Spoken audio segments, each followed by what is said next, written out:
रानू चिड़िया के दो छोटे छोटे बच्चे थे। रानू चिड़िया का पति दाना लेने जंगल गया हुआ था। रानू चिड़िया की सास हर समय उससे लड़ाई करती रहती। बहू कहाँ हो, सुनती भी हो, जल्दी से मेरे लिए एक कप गरम गरम चाय बना लाओ। रानू चिड़िया अपनी सास के लिए चाय लेकर आती है। छी छी छी, यह भी कोई चाय है, तुम ही पियो इसे। रानू चिड़िया की सास गरम गरम चाय अपनी बहू पर फेंक देती है। माँ जी, ये आपने क्या किया? आपने तो मेरे पंख ही जला दिए। चाय में थोड़ा मीठा कम होना भी कोई पाप है क्या? सास बहू की लड़ाई चल ही रही थी कि तभी तोता भागा भागा उनके दरवाजे पर आता है। क्या बात है तोते, यह हमारे घर का मामला है, तुम यहाँ क्या करने आए हो?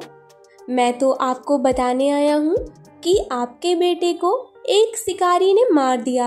यह सुनकर रानू चिड़िया की सास दुखी हो जाती है। वह रोती हुई घर के अंदर जाती है। मनहूस, जब से तू इस घर में आई है, दुख ही दुख मिले हैं मुझे। तुम्हारी वजह से मेरा बेटा भी मर गया। अपने पति की मरने की खबर सुनकर रानू चिड़िया के पांव तले जमीन ही खिसक गई। माँ जी, यह क्या कह रही हैं आप? तोता बताकर गया है, तुमने मेरे बेटे को मीठे फल लेने इंसानों की बस्ती की तरफ भेजा था ना? दादी दादी, मगर मीठे फल तो पापा से मैंने मंगाए थे। चुप कर जाओ मेरी बेटी, चुप कर जाओ। अभी रानू के पति को गुजरे हुए 2 दिन ही हुए थे। जब रानू चिड़िया दाना लेकर घर आती है तो उसका सामान घर के बाहर पड़ा था। बच्चे सामान के पास बैठे हुए थे। मम्मा मम्मा, दादी ने हमारा सामान घर से बाहर फेंक दिया और हमें भी घर से निकाल दिया। सासू माँ ने ऐसा क्यों किया? मैं अभी पूछती हूँ। सासू माँ, दरवाज़ा खोलें, मैं दाना लेकर आई हूँ। खिड़की से उसकी सास बोलती है, आज से इस घर के दरवाजे तुम्हारे लिए बंद हैं।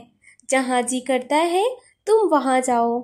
अब मुझसे तुम्हारा कोई रिश्ता नहीं है।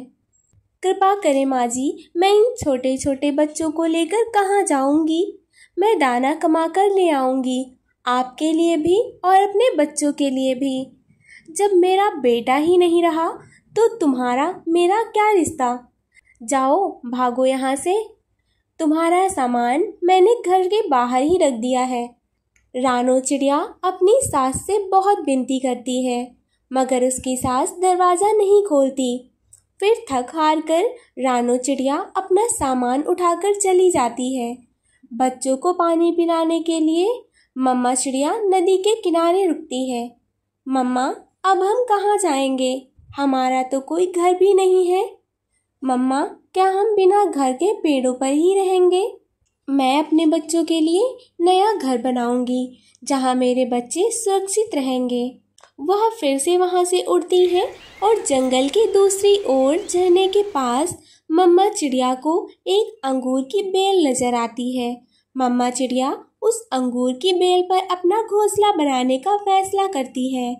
बच्चों, मैं घोंसला बनाने के लिए तिनका जमा करने जा रही हूँ।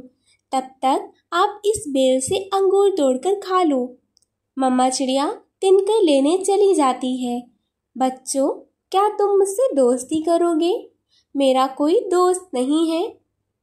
क्या आप बात भी कर सकते हो? क्या आप चमत्कारी अंगूर के बेल हो? हाँ, मैं एक चमत्कारी अंगूर की बेल हूँ। हम आपसे दोस्ती जरूर करेंगे।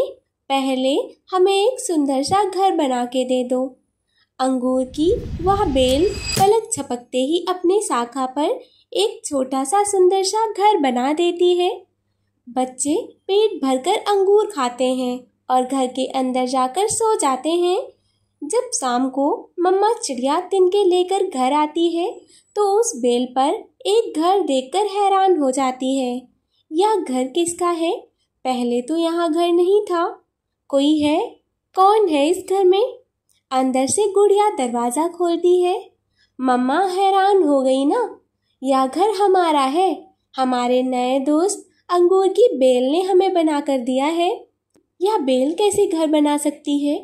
मैं आपको हर मौसम में अंगूर खिला सकती हूँ, घर बना के दे सकती हूँ, क्योंकि मैं एक चमत्कारी बेल हूँ।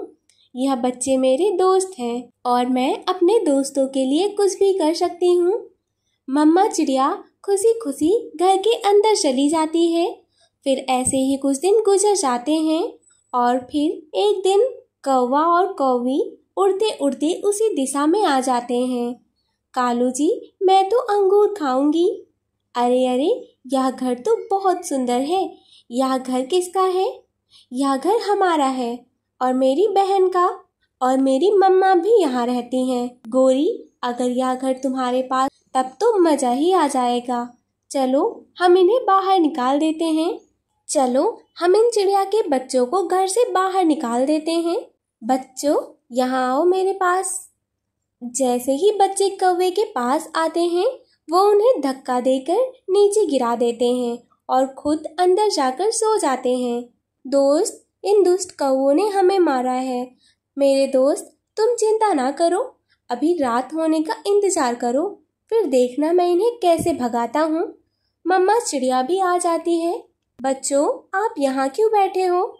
मम्मा, हमारे घर पर कौवों ने कब्जा कर लिया है, मगर आप चिंता ना करो, हमारा दोस्त रात को उन्हें घर से बाहर निकाल देगा। रात हो जाती है। अंगूर की बेल की एक शाखा खिड़की के रास्ते से घर में जाती है और कौवों की गर्दन पकड़कर बाहर खींच लाती है। मेरे दोस्त, अब अपने घर में जा सकते हो। वो कौवे बेल को देखकर डर जाते हैं और वहाँ से भाग जाते हैं।